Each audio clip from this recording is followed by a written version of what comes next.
বহুবার বলেছিলাম,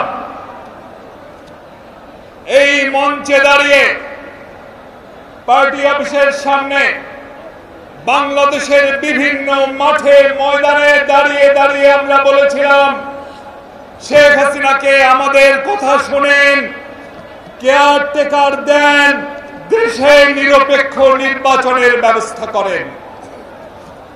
আমাদের নেত্রী বেগম খালেদা জিয়া বারবার বলেছিলেন, আমাদের নেতা জননেতা জনাব তারেক রহমান বারবার বলেছিলেন, আমাদের কথা শুনলেন না।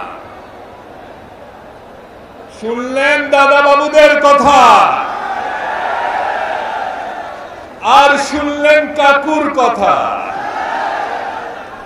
আমাদের কথা যদি সেদিন শুনতেন, জনগণের এত ক্ষোভ আপনার বিরুদ্ধে হতো না, আর এইভাবে পালিয়ে যেতে হতো না। এখন বলে কি সীমান্তের ওপারেই আছি।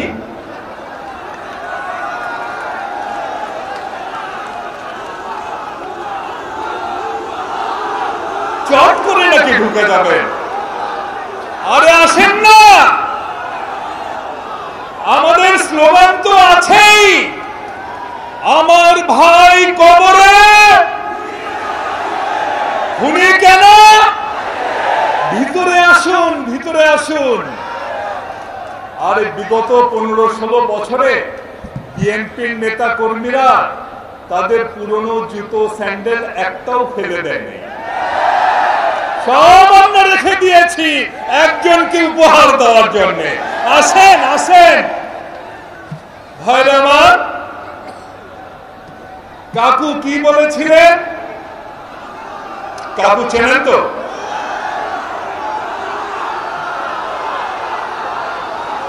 কাকু বলেছিলেন, মুজিবের মেয়ে শেখ হাসিনা পালাতে জানে না। বলেছিলেন না? এখন কাকু কোথায়? কাকু তো দুয়ার টুয়ায় হাইতেন না, তাই না? কাকু দুয়ার টুয়ায় হাইতেন না। আর আমরা কি দেখলাম?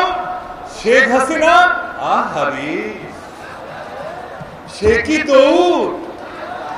এই দৌড়টা যদি অলিম্পিকে দিতেন তাহলে তো একটা মেডেল আসতো। আমার দলের সমস্ত নেতা কর্মীদের ফেলে চাচা আপনজান বাঁচা, নিজে বাঁচলে বাপের নাম বলতে বলতে পালিয়ে গেলেন।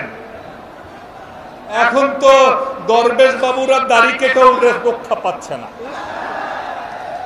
আওয়ামী লীগের নেতা কর্মীদের বলি, যে দলের নেত্রী কর্মীদের ফেলে পালিয়ে যায় সেই দল করেন না ভাই, আর করেন না, লজ্জা যদি থাকে। আরেকটি কথা আমি বলতে চাই, যারা এই মহিলাকে আশ্রয় দিয়েছেন, সেই মহিলা যিনি মাত্র 15 দিনে 900 নিরপরাধ মানুষকে হত্যা করেছেন, এর মধ্যে ছোট ছোট বাচ্চাও ছিল। বিগত 15-16 বছরে বিএনপির শত শত নেতা কর্মীদের যিনি হত্যা করেছেন, গুম করেছেন। এই যে এখান থেকে একটু দূরেই শাপলা চত্বর, ভুলে গেছেন? সেই ভয়ঙ্কর রাত্রে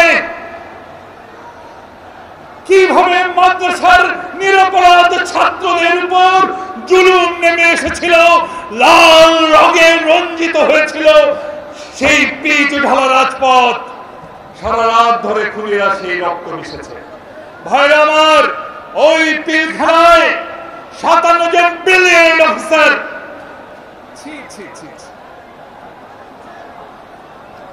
সেই আমাদের গর্বের কমব্যাট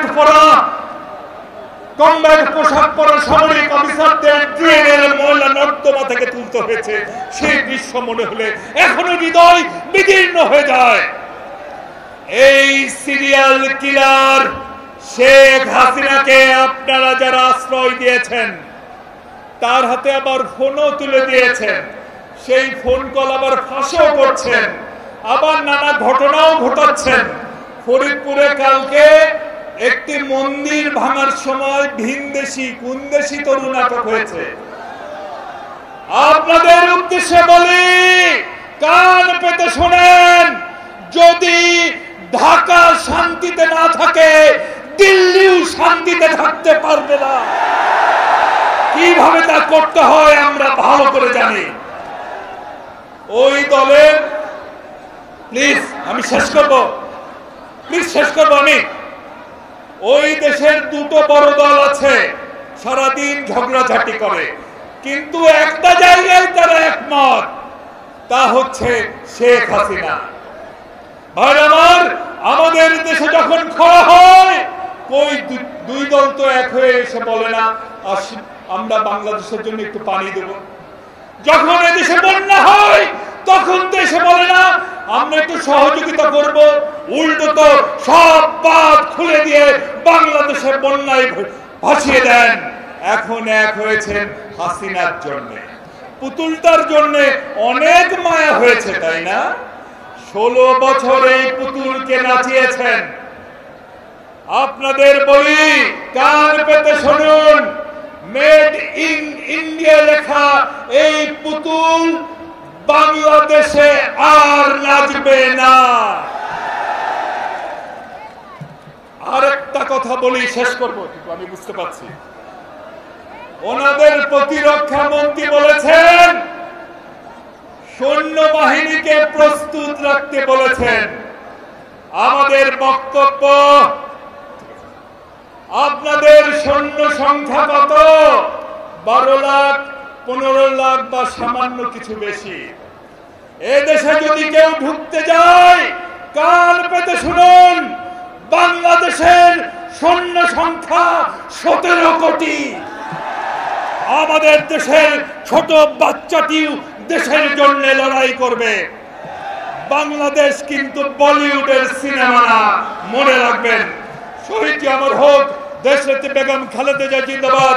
বাংলাদেশের অহংকার তারেক রহমান জিন্দাবাদ। ধন্যবাদ সকলকে।